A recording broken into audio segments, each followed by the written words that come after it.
আল্লাহকে এভাবে বলো, মাওলা তামাম দুনিয়া আমার লাগবে না, ওটুকু দুনিয়া দেন যেটুকু দুনিয়া হাসানা, ওইটুকু সম্পদ দেন যেটুকু পবিত্র, ওই রকম একটা বিবি দেন যে নেককার, ওই রকম সন্তান দেন যে সন্তান আপনাকে সেজদা করে, ওই রকম সম্মান দেন যে সম্মান আখিরাতের কাজে লাগে, ওই রকম ব্যস্ততা দেন যে ব্যস্ততা দ্বারা ইবাদত আমলের নেকি কামানো যায়, ওই রকম অবসরটুকু দেন যেটুকু অবসরে আপনার জিকির করা যায়, অর্থাৎ যা কিছু দ্বারা আমার আখিরাত বয়ে আনে এমন দুনিয়া আমারে দেন। তামামটা লাগবে না মাওলা, পুরোটা দিয়ে কিনুন। ওয়াফিল আখিরাতি হাসানা, আখিরাতও যা উত্তম তাই দেন।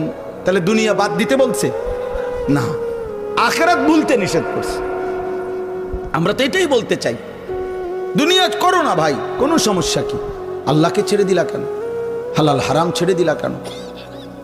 এরম শুরু করলা কা? সুদও খাও, কিস্তিও নাও, মিথ্যাও বলো, ওজনও, কথায় কথায় হাসতে হাসতে মিথ্যা কথা বলো, হাসতে হাসতে ওজনে কমবে, হাসতে হাসতে সুদ খাইতেছে, সুদের লেনদেন করতে। আস্তাগফিরুল্লাহ। আরে বেটা, মনে যেন কামড়াইয়া দুনিয়াটা ছিড়ালাইবে সবকিছু খাইয়া, এরপরে শেষ বয়সটা ভেজিটেবল খায়।